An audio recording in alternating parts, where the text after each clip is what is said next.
โดยปฏิบัติตามคำสั่งกรมใหญ่เสนาธิการกองทัพติดพันกับแผนการอบรมหัดแอบประจำปีของกองพันใหญ่ปืนใหญ่นาดิน611เฉพาะเวียกงานการอบรมหัดแอบปรับปรุงก่อสร้างกำลังคณะพักคณะบรรษากองพันใหญ่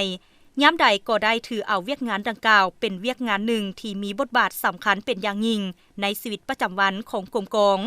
และแม่นความรับผิดชอบของคณะพักคณะบรรษาแต่ละคันนายและพลทหารทุกสหายต้องได้ปฏิบัติเป็นปกติต่อเนื่องและเข้มงวดทั้งเป็นการยกระดับทางด้านวิชาเฉพาะศิลปยุทธยุทธวิธีให้มีความสำนิสำนานของแคล่ว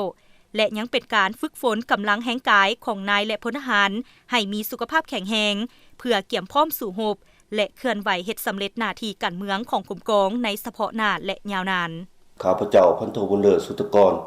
คณะประจำพรรคหัวหน้าแผนกการเมืองสำหรับเวียกงานปรับปรุงก่อสร้างกรมกองนี้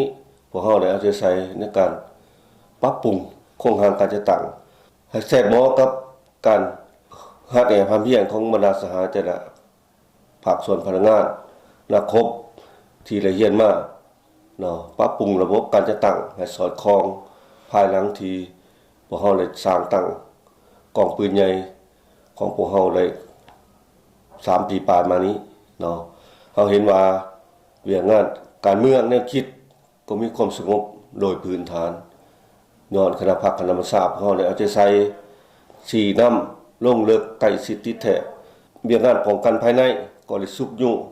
เพราะว่าในของเขตกลุ่มกองพวกเราเนี่ยก็เป็นขอบเขตชานเมืองการค้าขายยาเสพติดการแพร่ระบาดในขอบเขตต่างๆนี่อาจจะแทรกซ้อนมาถึงพนักงานระบบศึกษาในพวกเราเลยกวดกาปีหนึ่งกวดกา2 ครั้งต่อพนักงานต่อระบบเวียกงานเก็บความสงบนี้พวกเราก็ได้เอาใจใส่พร้อมๆกับการฝึกความเพียรคือบรรดาสหายเลยเห็นที่พวกเราได้ลงสอบรบยิงลูกปืนแท้ใน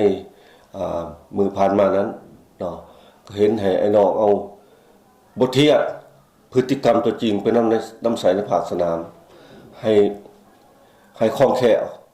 โดยเฉพาะที่ว่าพฤติกรรมที่บ่มีในบทเรียนพวกเราก็ได้นำใส่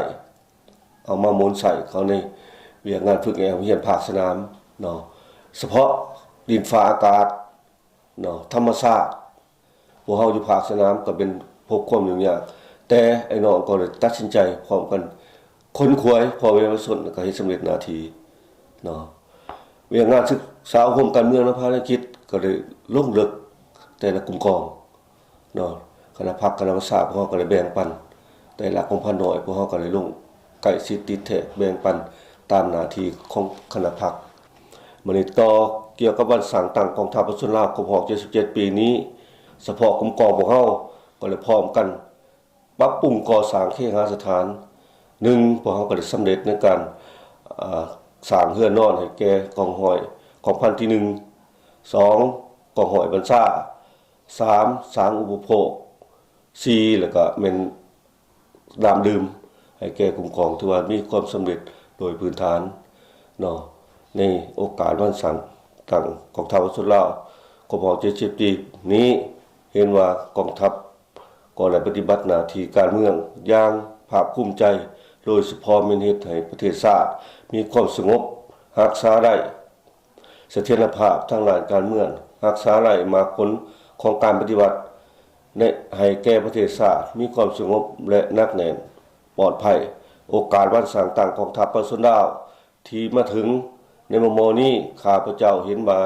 วันสร้างตั้งกองทัพประชาชนลาวแม่นมีความหมายมีความสำคัญของกองทัพก็คือกำลังประกอบอาวุธของเราอีกเทื่อนึงแสดงถึงความขอบใจต่อการนำภาครัฐคณะพรรคกระทรวงการต่างประเทศที่ได้เอาใจใส่4นำพากองทัพก็คือกลุ่มกองพวกเราให้มีความก้าวหน้าอย่างบ่หยุดยั้งขอขอบใจ